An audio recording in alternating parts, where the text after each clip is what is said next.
ये घटना उनके ताऊजी के साथ घटी थी, जो कुछ इस तरह से है। वो दिन ही पूरा खराब था। पहले तो काम में घाटा हुआ और फिर कस्टमर से बहस, और रात को घर लौटते वक्त रास्ते में गाड़ी खराब हो गई।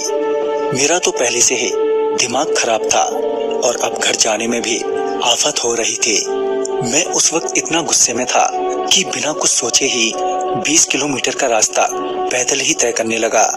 तकरीबन 10 से 15 मिनट चलने के बाद मैं थकने लगा था और मेरी चलने की रफ्तार भी अब कम होने लगी थी। तभी मेरे पास एक गाड़ी आकर रुकी और गाड़ी के अंदर से आवाज आई, क्या पीछे जो गाड़ी खड़ी है वो आपकी है क्या? मैंने गाड़ी वाले को जवाब देते हुए कहा, हाँ बोलो क्या बात है? इस पर वो आदमी बोला, आप कहो तो आपको कहीं छोड़ दूं? फिर मैंने सोचा यूं ही पैदल चलने से तो अच्छा है कि आगे के टैक्सी स्टैंड से कोई टैक्सी कर लूं। तो मैंने उस गाड़ी वाले से कहा, अगर आपको कोई प्रॉब्लम ना हो तो मुझे आगे की टैक्सी स्टैंड पर छोड़ देना। इस पर वो आदमी बोला, हाँ हाँ क्यों नहीं, बैठिए। गाड़ी में बैठने के बाद हमारे बीच कुछ न कुछ बातें होती ही रही। फिर कुछ दूर जाने के बाद सामने एक आदमी नजर आया जो अपनी पीठ पर किसी को लादे हुए धीरे धीरे चल रहा था। तभी गाड़ी वाले ने उसके पास गाड़ी रोकते हुए मुझसे उनको गाड़ी में बिठाने के लिए कहा, और जैसे ही मैं गाड़ी से नीचे उतरा कि उस गाड़ी वाले ने गाड़ी वहां से एकदम से भगा ली। मुझे कुछ समझ में नहीं आया कि उसने ऐसा क्यों किया। मैं अभी उस गाड़ी की ओर देख ही रहा था कि मुझे एहसास हुआ कि वहां बहुत गंदी बदबू आ रही है, साथ ही बेहद ठंड भी है। फिर जब मैंने उस आदमी की ओर देखा जो किसी को अपनी पीठ पर लाद कर ले जा रहा था, तो मैंने पाया कि उसकी पीठ पर कोई औरत है जो जिंदा तो है मगर उसका शरीर पूरा सड़ चुका है। मैं वहीं खड़ा उस आदमी को देख ही रहा था कि तभी वो आदमी मेरी ओर पलटा, और जब उसकी शक्ल पर मेरी नजर पड़ी तो मैंने देखा कि उसके चेहरे पर मांस ही नहीं है। ये देखकर मैं बहुत बुरी तरह से घबरा गया और चीखते हुए पीछे की तरफ गिर पड़ा।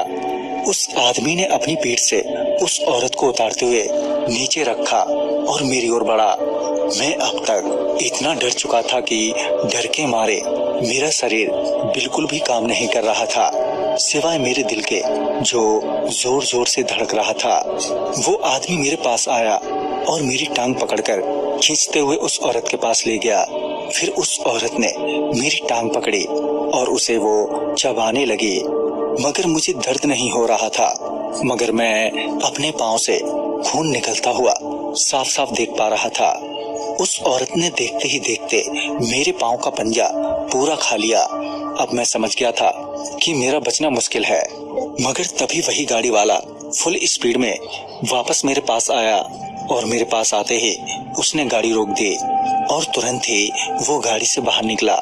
उसके हाथों में कुछ था जिससे उसने उसके सर पर बहुत जोर से मारा। जैसे ही उस औरत ने मेरा पांव छोड़ा कि उस गाड़ी वाले ने मुझे तुरंत ही गाड़ी में बैठा लिया और वहां से गाड़ी लेकर फुल स्पीड में निकल गया।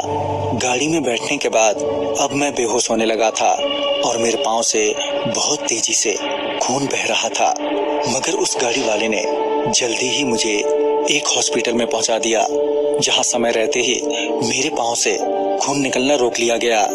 मेरी जान तो बच गई, मगर अब मैं अपने एक पांव का पंजा खो चुका था।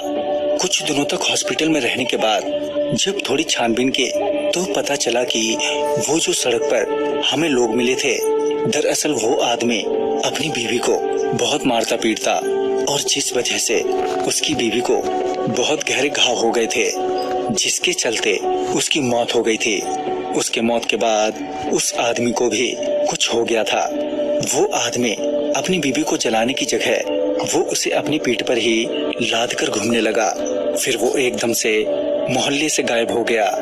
उसके बाद लोगों ने उसे ऐसे ही वीरानों में घूमते हुए देखा है। कहते हैं कि उसकी बीवी मरने के बाद उसका मांस खाने लगी और अब वो उसी की पीठ पर रहती है।